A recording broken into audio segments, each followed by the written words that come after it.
በስመ አብ ወወልድ ወመንፈስ ቅዱስ አሐዱ አምላክ አሜን። ሰላም አምላክ ይብዛልኩም ናይ ዘይደድ ሄርመን ተከታተልቲ ከመይ ሓዲርኩም ከመይ ቀኒኩም ኣነ ኣምላኽ ይመስገን ደሓን እየ። ከምዚ ኣነ ፅቡቅ ዘለኹ ፅቡቅ ዘሎ ተስፋ ይገብር ሎሚ ከዓ ሒዘ መፅእ ዘለኹም ናይ ሊቀ መላእክቲ ቅዱስ ዑራኤል ወርሓዊ በዓል ስለ ዝኾነ እናቱ ታሪክ ሒዘ መፅእ ኣለኹ። ሰናይ ምክትታል በስመ ስላሴ ቅዱሳን መላእክቲ ልኡካት እግዚአብሔር ኣበሰርቲ ሓጎስ ሓለውቲ ሰባት እዮም። ቅዱሳን መላእክቲ ወትሩ ከይደከሙ ቅዱስ ቅዱስ ቅዱስ እግዚአብሔር ጸባኦት ፍጹም ምሉእ ሰማያት ምድሪ ቅዱሳት ስብሐተከ ቅዱስ ቅዱስ ቅዱስ እግዚአብሔር ጎይታ ሰራዊት ክብሪ ምስጋና ኻን ኣብ ሰማይን ምድርን ምሉእ እዩ እናበሉ የመስግንዎ።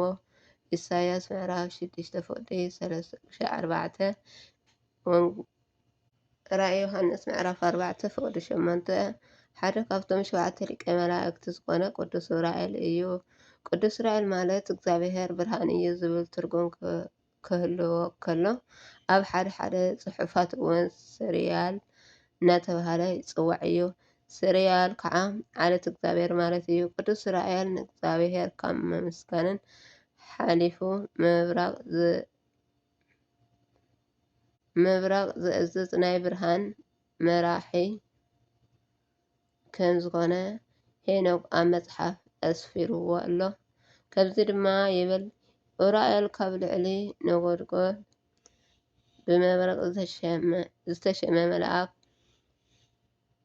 መጺኡ። መጽሓፈ ሄኖክ ምዕራፍ 6 ፍቅዲ 1-6 ቅዱስ ዑራኤል ኣብ ብሉይ ኪዳን ኣቦና ኣዳም ዜና ናይ ድሕነት ዝነገሮ ቅዱስ ዑራኤል እዩ። ስንክሳር ንኣቦና ሄኖክ ብምስጢር ናይ ሰማይ ዘርእን ፍልጠት ዝገልጽን ቅዱስ ዑራኤል እዩ። መጽሓፈ ሄኖክ ምዕራፍ 28 ንኣቦና ዮሴፍ ካብቲ ብመንገዲ ሰበይቲ ጴጥፎር ገጢምዋ ዝነበረ ፈተና ብረትን ሓይልን ሂቡ ዘድሐና ቅዱስ ዑራኤል እዩ። ስንክሳር ብዘበን ብሉይ ብዛዕባ ቅዱስ ዑራኤል መልአክ ብሰፊሕ ዝተገለጸ መጽሓፍ ዕዛርያ እስራኤል እዩ። ነቢ ዕዛርያ ምስጢር ጥበብ እግዚአብሔር ንክገልጽ ኣብ ምድሪ ሪፎድ መሪር ንብዓትን ኣሰነየ 40 መዓልትን 40 ለይትን ጾመ። ብድሕሪ እግዚአብሔር ኣምላክ ጸውዑ ልቦና ንክስትዮ ንቅዱስ ዑራኤል ኣዘዘሉ። ቅዱስ ዑራኤል ነዚ ልቦናን ጥበብን ዝህብ ናይ እሳት ጸውዓ ኣስተዮሞ። ዕዛርያ እስራኤል ናብኡ ናብቶም መጻሕፍቲ ብሉያት ከዓ ብሓድሽ ጽሑፍ ኣብ 6 መዓልቲ ወድአ። መጽሓፍ ዕዛርያ እስራኤል ቅዱስ ዑራኤል ኣብ ሓድሽ ኪዳን ኣዴና ቅድስት ድንግል ማርያም ንጉስ ሄሮዶስ ንወዳ ኢየሱስ ክርስቶስ ከይቀትለላ ኢላ ናብ ግብፂ ኣብ ዝተሰደደትሉ ግዜ ምስኣ ሓቢሩ ምኻድ ዘገልግሎም ዝነበረ ቅዱስ ዑራኤል እዩ። ድርሳን ዑራኤል ጎይታና ኢየሱስ ክርስቶስ ንዚ ኣብ መስቀል ኮይኑ ዘፍሰሶ ዝነበረ ክቡር ደሙ ኣብ ጸውዓ ተቐቢሎም ናብ ዓለም ከም ዝነጽግ መላእክቲ ሓደ ቅዱስ ዑራኤል እዩ። ካብቶም ደም ክርስቶስ ዝነጥብ ቦታ ቤተ ክርስቲያን ከም ተሓነጸት ብሕጂ እውን ከም ዝህነጽ ኣብቲ ድርሳን ተጻሒፉ ኣሎ። ሓደ ጴውሎስ ዝበሃል ሴርያዊ ሰብኣይ ነበረ። ጳውሎስ ዘስማንያ እናተባህለ እውን ይጽዋዕ እዩ።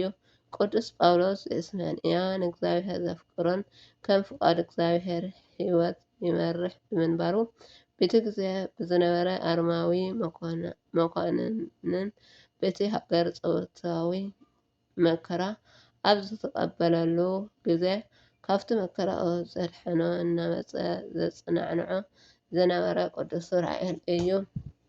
ስንክሳር ለካቲት 9 ንረክቦ። ኣብ 12 ክፍለ ዘመን ህዝቢ ጽዮን እምነ ጽዮን ዝበሃል ሰብ ወሊሱ ስለነበረ እነ ሓዘኖም ንእግዚኣብሔር ይልምኑ ነበሩ። ወየሃበ ጸሎተ ለጸለየ ንዝጸለየ ጸሎት ይህቦ እዩ ከም ዝብል ልመኖም ሰሚዑ ብ1357 ዓ.ም ንቅዱስ ራኤል ልኢኮ ወዲ ከም ዝውለድ ስሙ እውን ጊዮርጊስ ኢሎም ከም ዝሰምይዎ ነገሮም። እዚኦም ናይ እግዚአብሔር ቤተሰብ ዝኾኑ ሰብኣይን ሰበይትን ወዶም ወዲ 6 ዓመት ምስ ኮነ ኣብ ሕቖ ገዳም ናብ ዝነበረ ሰረቀ ብርሃን ዝበሃል መምህር ንከምህሮ ሰደድዎ። ጊዮርጊስ ዋላ እኳ 9 ዓመት ዝኣክል ኣብዚ ገዳም እንተጸንሐ ሓንቲ ፊደል እውን እንተኾነት ክቆጽርን ክሕዝን ስለዘይከኣለ ናብ ገዛኡ ሰደድዎ። ህዝቢ ጽዮን ግን እዚ ህፃን ንእግዚአብሔር ከም መብፅዓይ እዩ ሂበዮሞ ምስኣቶም ይኹን ኢሎም ነቶም ገዳማውያን ሃብዎ። ብድሕሪ እዚ ጊዮርጊስ ነቶም መነኮሳት እክል እናጠሓነ ማይ እናወረደ ብፆምን ጸሎትን ተወሲኑ ይነብር ነበረ።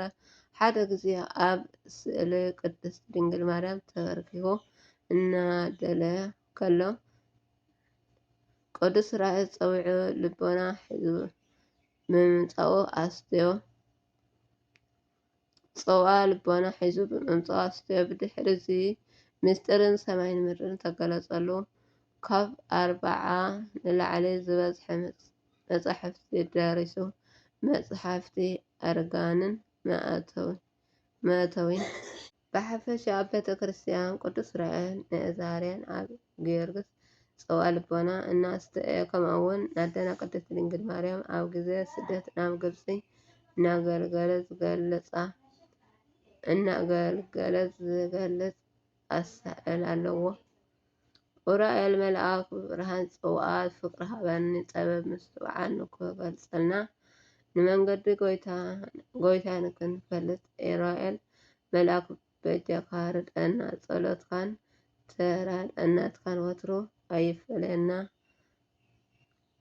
በረከት ጸጋን ናይ ሊቀ መላእክት ቅዱስ ኡራኤል ኣይፈለየና። አሜን አሜን አሜን። ስለቃሉ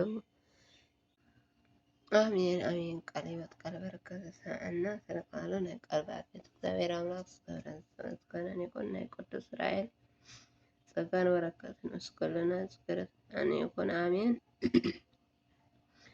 ስብሐት ለእግዚአብሔር ልዑል ወለወላዲቱ ድንግል ወለመስቀሉ ክቡር አሜን አሜን አሜን።